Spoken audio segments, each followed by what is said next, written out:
Hey everybody, and welcome back to Split Couch Games. Got another Monday podcast for you. I'm Ben. I'm Scott. And we have a little bit of an interesting topic today. So, Oh man. Scott and I, we are very similar in a lot of ways, but also very different in a lot of ways. And one thing that Scott has very strong opinions about are specific games within the game franchise, and that's what we're going to talk about today. Obviously, it's a bit dated, but we're going to do it anyways. The game franchise? Huh? The game franchise of Assassin's Creed, I assume? Well, Assassin's Creed, maybe talk about like Gears Judgment or Halo 5. Because, I mean, I never played Gears. Well, actually, I shouldn't say that I never played Gears Judgment. I did, thought it was terrible, stopped playing Exactly, right? You thought it was terrible. Well, you couldn't even finish it. Well, yeah, but I also didn't pay for it. Like, not really. Because I got it through GameFly, and it was like my third game that month anyways. You still paid too much. If you want to be realistic about it, I guess I paid $5. You paid way too much. Probably. Judgment is... Anyway, we'll talk about Judgment later. It wasn't as bad as I say it is. It just wasn't... It was... There's more... Like, we'll discuss. I feel like Gears Judgment was like if you were to take Angry Birds and force it to have a baby with Gears of War. Okay, and then so I guess we're starting off with Gears of Judgment here. Okay, so here's the issue. One, it had like a 1.5 year development time. Okay, and that should have clued me in. Like, hey, this is probably not going to be good. Like, they, for whatever reason, they rushed it out, and they changed so many different systems, and there was no way that they were going to get those systems 100% right by the time it came out. And was that a 1.5 year from pre-production to ship, or that was a 1.5 year since Gears of War 3 launched? It was a 1.5 year after that. Okay, so it was probably like more a 2.5 year cycle then. Yeah, probably. Like, because pre-production probably started while they were closing down Gears 3. Yeah, sure. And they did also have a separate studio, People Can Fly, the people who are the guys behind Bulletstorm. They came in and helped out as well. So I was very excited. I thought, hey, you know what? Gears Judgment is going to be great. They're changing a lot of things. They're going to basically kind of get out of the player's way a little bit, because there was a very particular thing that I was really excited about was no planted nades. They were taking away the ability to plant grenades, take them to the wall, and turn them into proximity mines. That was going away. And then they also changed, they were also allowing the ability to jump off of platforms and things quicker. In Gears of War 3, there was a specific map called Checkout. There was a raised area in it, and if you tried to hop up on it, you sometimes got stuck. If you tried to hop down, you got stuck, and it led to a few too many deaths, and it was really annoying. And they said in their marketing, they were like, hey, you know, if you ever wanted to jump off the platform on Checkout, you'll be able to do that now. What they didn't tell you was that you're going to be able to drop 4 fucking stories and live to tell the tale. Like, you're just like, oh, I'm going to roll off this, and then you're going to have to chase me, and it's... I mean, isn't that like normal? Like, can you not do that in real life? No. Oh. No. That's weird. No. You can't do... Strange. Like, they just... And it... And then you're kind of like, okay, this is fine. Like, it was kind of weird, but like, I think it's going to work. Like, this is gonna be okay, right? And then like they brought in a bunch of people from the community, like a bunch of like former professional players. They brought Gold Glove in and to do like a play test with for new maps. Yeah. To like show off these new maps, and like also to play the new Overrun mode, which I'll get to Overrun mode, which is actually probably the best part of the game, but it was so underrated because it wasn't actual Gears of War gameplay. And had they made Overrun the only multiplayer mode, would have been an infinitely better game. Just saying, because Overrun mode was a lot of fun. Okay. But so they brought them in. The playtest people, they played Streets, Rig, Gondola, and Library. They played those 4 maps. And they came back and they gave their opinions on the maps, and they said Streets is they all basically agreed that Streets was a really good map, and that they were somewhat concerned about the other 3 maps, but they were okay. They were good, like kind of middle filler maps for a multiplayer title. Like they were never going to be anyone's favorite, but they were fun to play. Yeah. Turns out those were the only 4 multiplayer maps in the game. Oh my gosh. And everyone's kind of like, what? and and it turns out that when you play, when Streets is the only good multiplayer map, it really quickly becomes not good because you've played it and everyone knows how to cheese it and everything like that after like three matches. Wasn't great. And then they were surprised when they took away the ability to have 3 weapons. In all other Gears of War games, you have your assault rifle, you have your shotgun, and then you have a pistol. Yeah. They took away the ability to have 2 of your primaries, so you had to choose between a shotgun and an assault rifle, and then you had your snub. They were surprised to find out that 83% of every kill, power weapons, starting weapons, all grenades, 83% were with the shotgun. What? In a Gears of War game? They were surprised. And then there was a hidden update where they boosted the assault rifles without telling anyone. Good. Because they were like, oh, we want to see if people will start using the assault rifles more. No, people did not start using the assault rifles more. Because you didn't tell anyone. They just got angry when they were like, what the fuck, I'm dying so fast. And then Epic is like, oh, like, sorry about that. We won't do that again. I'm like, yeah, you better not have done it in the first place. Like, there was just... And I think, I think that there was something along the lines of, like... Because it came out... I feel like it was in development for a longer development cycle for, like, at least another half year. And come out, like, holidays. But Microsoft had to force the release of the Xbox One. So I think that Microsoft probably came to them and was like, hey, you've been developing this for the 360... But we might have had to push our Xbox One plans up earlier than we thought, because like there was the whole fiasco where they couldn't get their message clear for the Xbox One, which makes me think that they weren't prepared to release the Xbox One. Like, I mean, Sony kind of came out and like it's all speculation. Like, I don't know. We're just quick 2 cents on that. Mm-hmm. I feel like that was because Don Matrick didn't know what he was doing. I feel like he just was terrible at his job. But it's also kind of an awkward combination of Sony wasn't talking about the main talking point, and Microsoft was like, well, we kind of have to at this point because someone has to, so they came out and said it, but they didn't deliver all of the details in a consumer-friendly way. Yeah.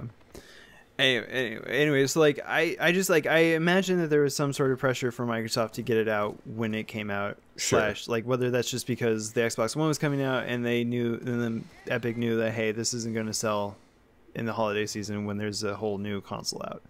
Whatever the case may be, I don't necessarily blame them. I think that they did a good job for what they had to work with. I didn't realize that it came out the same year. Yep, same year. I think they just wanted to get it out. Because, it was 2013. Because Gears 3 came out in November 2011. Judgment came out, I want to say... like March of 2013? Yeah. That's crazy. Because that really means crazy. I was seeing it, like, in the bargain bin, like, less than a year. Like, not even within the first 6 months. Yeah, I believe the sales, I think like first month sales were like 400,000 or something like that. Wow. It did not do well. Yeah, that's pretty bad. I think part of it was there was no marketing budget behind it. I think I remember like one commercial for it. Like there was the trailer where it's like. Yeah, that's true as well. I think because I definitely didn't know it was coming out until I played it at PAX. Mm-hmm. Which I guess that was my first PAX. Maybe? I don't know. I can't remember what year I played it at PAX. I don't know if it was... I would assume it was probably 2012. Yeah, it would have had to have been. Yeah. And I can't remember if I've told this story. I know I've told you this story, but I don't know if I've told it on the channel about how I played Gears Judgment at PAX, and when I got done, like, I out loud go like, wow, that was bad. Wait, what did you play? I don't really remember. I think it was just a standard like TDM kind of mode, and it was on some sort of like outdoors map with like a lot of balconies or something. That'd be Gondola. Okay. What a map. Yeah. Anyways, they ruined TDM. Like the team deathmatch for. Sorry, just I have to. But my story. I It'll know. be done in like. You can rant about TDM in just a little bit, and then that'll be the end of Gears Judgment. We'll move on to something else because this is fun. But so, like, I out loud, like, verbally just go like, wow, that was bad. And I turned to, like, my left or my right. I can't remember which direction, but it was essentially like, go this way to exit, and Cliffy B was standing right there. So Ben caused Cliffy B to quit Epic because he was like, you know what, Ben, this random kid's right. I can't be associated with this any longer. Yeah. And then he left. He left immediately after. I don't know if that's true. I just imagine that's what happened. He leave so, like Cliffy B just December like of that the year camera just like zooms in and he's like, he's right. But yeah, that was kind of like an awkward moment. It was just like, that's Cliffy B. I just quite loudly stated my distaste in his game. I mean, I think he knew. Yeah. I think it was probably along the lines of like everyone knew that he was kind of after 17 years at Epic, he kind of wanted to move on to other things. Sure. So I believe that someone else had taken over at that point anyway. Yeah. But anyway, doesn't matter. They ruined Team Deathmatch because honestly, the Gears of War 3 and Gears 4 Team Deathmatch where you count down lives and then you run out of respawns is so much more intense than regular Team Deathmatch. Yeah. And that's not to say that like it would work for every game. But like why? Like it was so perfect and then they ruined it and it was just the standard like count up to 50. Yeah. God, I don't know. So many. If they had just like made it an overrun game. Because they had Gears of War 3 that everyone was still playing, like not everyone, but like a lot of people were still playing Gears 3, still buying the DLC and all that. Would have been great. And then to have like this separate game where if you want to go play Overrun, which was a fantastic mode. It lacked a little bit of depth, but that was probably because they just didn't like have the resources to put more into it to make it even better than it was. But the ability, like the different locust abilities, the different cog abilities that you had, just it was new and fresh. And I kind of hope that at some point the Coalition, who now owns Gears of War, or Microsoft owns Gears of War, or Microsoft owns Coalition, yeah, all that kind of stuff.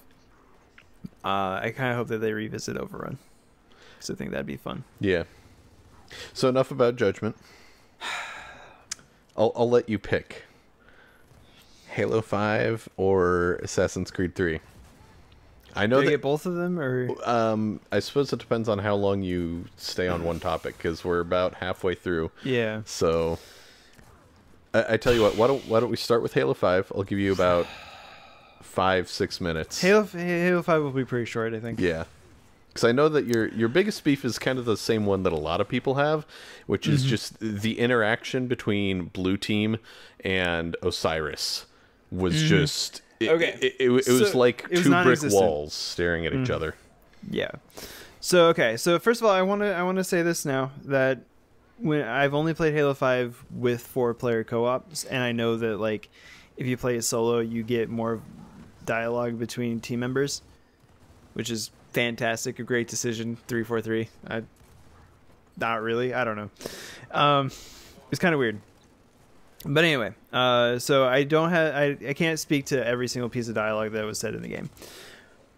But what we got was not what we were promised with the greatest chase ever, or whatever it was, and that the Hunt the Truth promised. Yeah. Like the thematic elements that, like, because I didn't expect it to like be a direct sequel to the Hunt the Truth miniseries or whatever it was called, Hunt the Truth. Yeah, it was Hunt the Truth. Yeah. Yeah.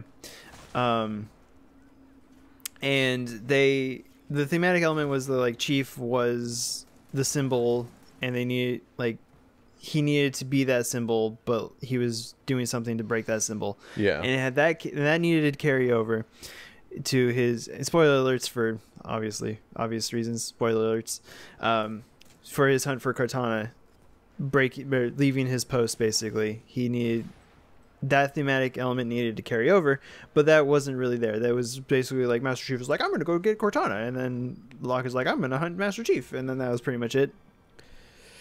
And then there's that weird fist fight, and like it still pisses me off to this day. That blue team. Okay, so first of all, problem number one: you're sending people to chase down Master Chief, right? Right. Master Chief is a badass. You know that. So you send apparently only one of those armor lock things, which everyone on Osiris should have like at least 3 or 4 of those. Yeah, because if you're hunting Master Chief, yeah. right? They should all be involved in that fight. Because there's no way, like, I know that you don't want to kill Master Chief. You're just trying to, capture him and everything. Yeah. So, like, either blue team needs to be fighting the rest of Osiris in the background. Focus on. I don't have a problem with the fist fight. The fist fight's fine. They're not going to be shooting each other. Master Chief doesn't want to kill a Spartan. The Spartan Locke doesn't want to kill Master Chief. I'm fine with the fist fight, trying to get the armor shut down. Yeah. That's fine. I don't have a problem with that. But just the way that like blue team or Osiris is just standing there like, I'm not going to help with this because dramatic tension, I guess. It just makes zero sense. What I didn't like about it is like you can sit there and like look at it. It's like, well, like there's like almost like a respect between them, and that's why nobody is interfering. Which like I get that like this much. Like I get that as well, but it doesn't work with the way that Spartan Locke's character is portrayed. He's a by the books, get the job done. He's not going to like respect the. I don't even think it works for Master Chief. No, I mean, like I've read a lot of the books and everything like that, and Master Chief isn't a very by the books guy. Like. Mm-hmm. Everyone knows that, I'm sure. Mm-hmm. So first of all, like, why isn't his team helping him out? A pride thing, I guess. But also, it just honestly, like you said, if Blue Team and Osiris were fighting each other, like, I would have been fine with that. Yeah. Because like the fact that they were just standing around like it was a schoolyard brawl just pissed me off. I'm like, seriously, guys. And I think come on. I don't think that pisses, like, I don't think that particular scene pisses off as much if there's more personal nature to the fight. And this is where, like, I'm only going to talk about the changes that I would make to the opening. Yeah. Because I think that these changes make everything else that we see infinitely better. And it's the opening mission where you play as Master Chief and you have to scuttle the ship. And also, like, the killing of the elite leader, I guess I forget his name. Yeah, the one that cut off Halsey's arm and the Spartan Ops from Halo 4. Basically, if we got something along the lines of like Master Chief fails his mission, or not fails the mission, but like kind of screws up a little bit because of the vision that he gets from Cortana, that impacts his ability to carry it out, and that causes something to happen to Spartan Locke's team. Like perhaps like maybe like one of them gets shot a little bit and almost like is put in danger basically. And then he's like, oh, Master Chief, you failed like because of something's going wrong with you. Then he has a personal stake in the Master Chief storyline, and like they kind of butt heads over that. And then when Master Chief leaves, Spartan Locke is like, Master Chief has gone crazy. I have to go like save this symbol of what Spartans are, what Spartans can be, all that kind of stuff. And like, because there's not that direct interaction before, and all it is like Spartan Locke is like, I have to bring back Master Chief because I was ordered to. Yeah. Like, adding a personal, like very personal, very like they've butted heads before, they maybe respect each other, but at the same time, like that respect is starting to dwindle because Locke is getting in the way of Master Chief. Master Chief is not the ideal Spartan that Spartan Locke thought he was. There's that personal vendetta, and that fistfight becomes a lot more impactful because there's actually like a history there. Yeah. And we don't get that history as it is now. I also feel like they did Spartans as a whole a huge disservice with the fist fight itself, because it seemed more like two people that didn't know what their hands were for were going at each other. Like, they didn't seem like these, you know, professional soldiers that have been trained in lots of different hand-to-hand combat. Like, there were a few punches and that was it. Like, I'm not saying that like there should have been like a Monty Ohm style combat scene, but there should have been something, and it should have been faster. They should have hit harder, all that kind of stuff. Yeah. But like, it was like they were fighting inside of like a giant pool of molasses in comparison. Because I mean, like, you play the entire game and you're moving lightning fast, you're, you know, meleeing things, you know, in the blink of an eye. But then when it comes to fighting each other, they're like, ugh. Yeah. Like, as if it's like Bane versus Bane, you know? Like, I understand that, like, from... I feel like that's... Like, I'm okay with that, like... I'm not as into like the whole like Spartan mythos as you are, obviously, but I feel like I'm okay with that just because it feels more real, and like real feels nice. But my biggest thing is that like I don't care about Spartan Locke. No one cares about that character because they don't give us a reason to. Yeah, stop like, trying to make us care. Yeah, like it's one of those things where like there needs to be that natural reason, and like I said, if there is that section where something happens as a result of Master Chief's actions, then it becomes like, oh, we might actually like, because you have to keep in mind that like there are 4 Master Chief games, books written about Master Chief and everything, that we care about Master Chief. We don't care about Locke. We're always on Master Chief's side, especially when he's going to go save Cortana. Yeah. Like, we don't think that Master Chief is wrong. Yeah. And like, there's nothing given to us that says, hey, you know what, Master Chief is wrong. Yeah. And or it could be wrong. I feel like that's kind of an important thing, because I feel like Halo 5 was built in such a way that they kind of want us to care about Locke.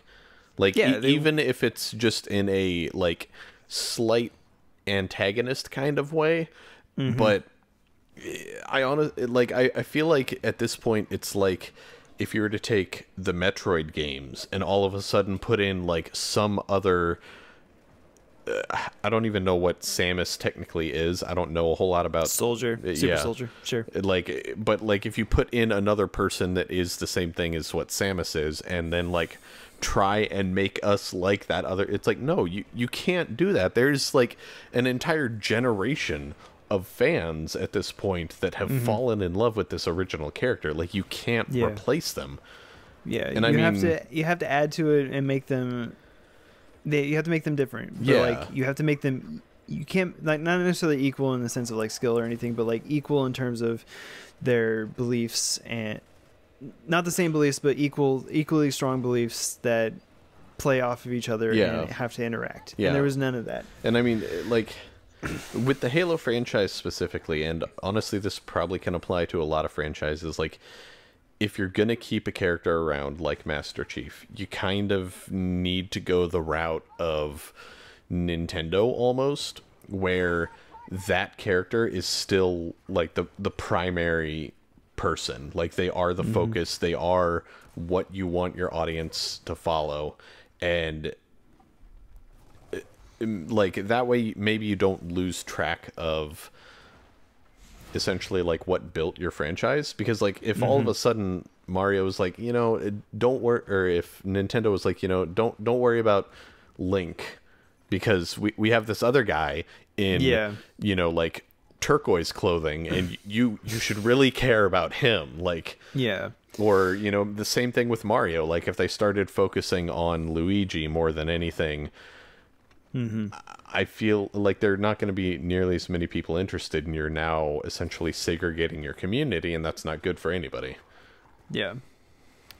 Yeah, I mean, like you said, we want to keep this short. I'm thinking at some point I'm going to do a video doing like a rewrite of Halo 5.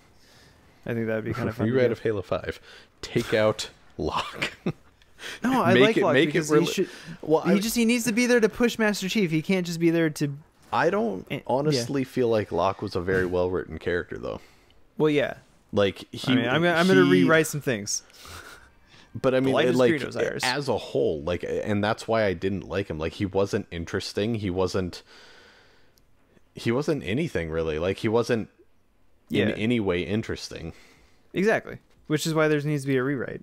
Yeah. Like, it's not that I'm going to rewrite his story. I'm going to rewrite a lot of things. Just take him out. Like, honestly, leave the rest of Osiris in, but replace Locke. Like, I'm gonna change Locke. Like, what I want, like, when I want to do a rewrite, like, I don't want to like completely change the original vision, because like I want to like be in the place of the writers. Like, they have to stick with like the assets they're given, basically. Sure. So like I don't want to be like, okay, well, you know, change this. We're not going to go to like this entire planet that we set up. Like, we're not going to go to St. Helios but like I'm going to make do with what we have as much as I can. Sure. All right. So we have about 3 minutes to cover Assassin's Creed 3. All right, you can do it. Okay. Just give me a list of like your 5 biggest complaints. Okay. 5 biggest complaints. All right. In no particular order. Connor Kenway is not really a character. He's just angry, and he has no real redeeming qualities at all, ever. And he also has no compulsion. Fuck. Where's Charles Lee? Where's Charles Lee? I'm looking for Charles Lee. If you guys don't know what I'm talking about, I can never find the video again. But there's a video of him that, like, he says it like 50 different ways throughout the entire goddamn game, and it's like, I'm looking for Charles Lee, and we're like, I get it. You're looking for Charles Lee. He killed your family. I got it. I'm so sorry, but just do something else.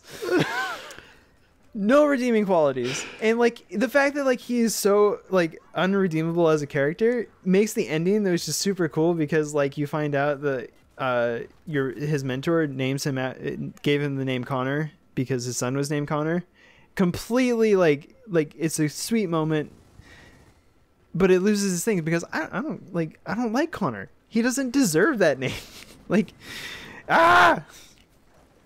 But anyway, yeah. And he has no compulsions about, like, when he finds out that his dad was the head of the Templar Order in America, he has no compulsions about killing him. There's no like question like, oh, what should I do here? He's like, I'm gonna go kill my dad now. Peace. Bye.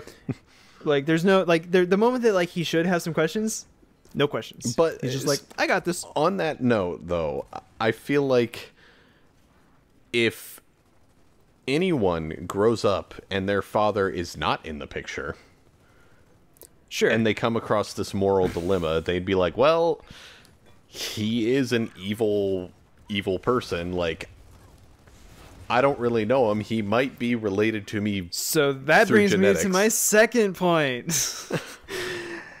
They start off the game with 3 sequences of Haytham Kenway.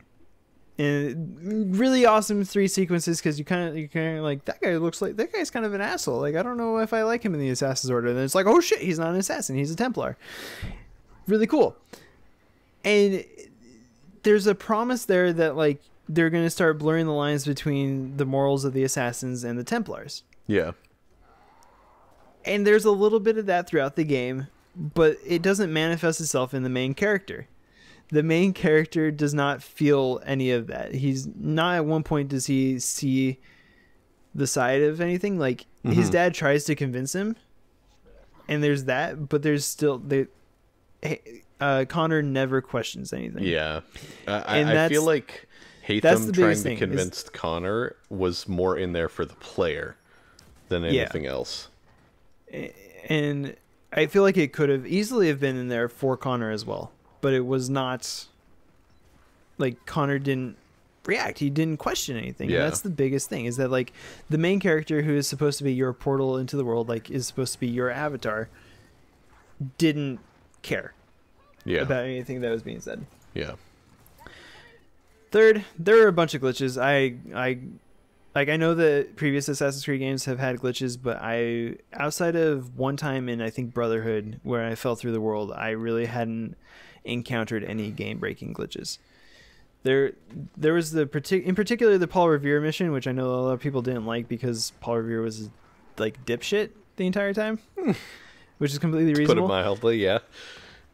Anytime that like you died, you had to restart from the very beginning, and each time I ran into the fucking rock on the left side or it was on the right side of the road, I think, and it was just there, and like your horse couldn't jump over like the fucking foot tall rock, and it annoyed the shit out of me every goddamn time because your horse started behind it, so you had to like go around it. It pissed me off. Is it even possible to die during that part? Yeah, because like after you get to the third house, soldiers start coming. Oh, it's weird. I had to restart a few times. I don't know why.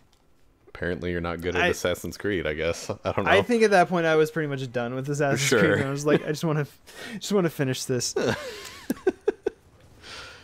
And then fourth, like again, like I said, as much as I enjoyed the Haytham Kenway portion, it took us 6 sequences to become an assassin with Connor. It took the 3 with Haytham, and then there was like the 3 tutorial missions. Like the 4th sequence was still doing tutorials. It was like, oh, you have to go hunt, and Connor doesn't waste kills, so you have to go skin them.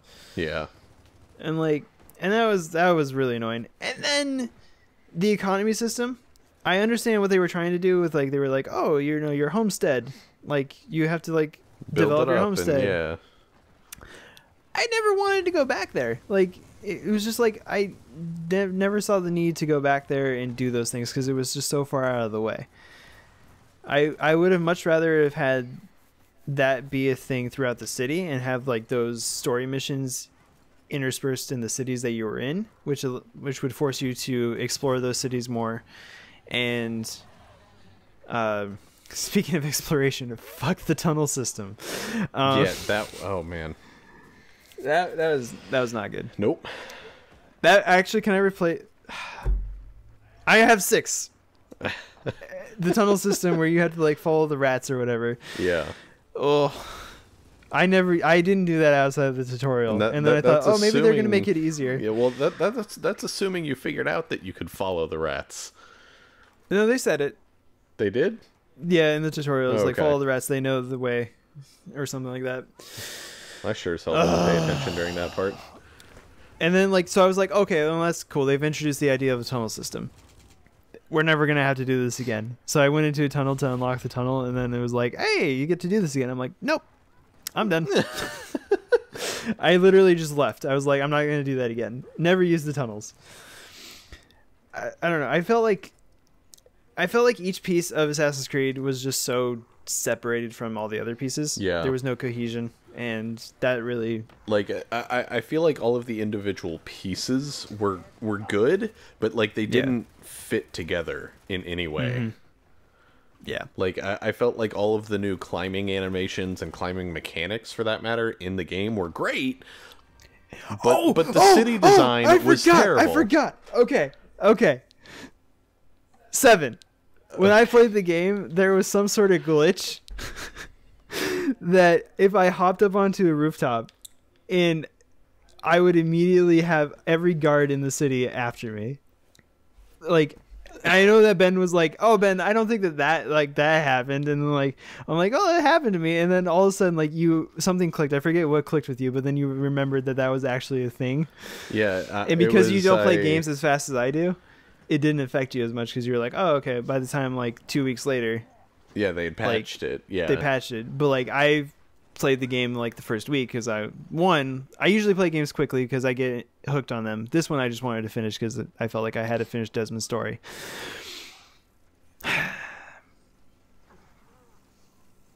But yeah, so basically I couldn't do any Assassin's things in the middle of the city because I would just alert every single guard, no matter how careful I was. I would check my eagle vision. I would check everything to make sure that no one was around me. Silently stab the guy, and then boop, my mini map lights up with red dots, and I'm like, fuck. And they knew where I was. They came after me. It took all. I had like no fun with that game. Okay, so you added 6 and 7, but you never really got to 5. What was 5? I don't know, because you kept getting sidetracked. Oh, it was the homestead stuff. I thought that was 4. No, 4 was the.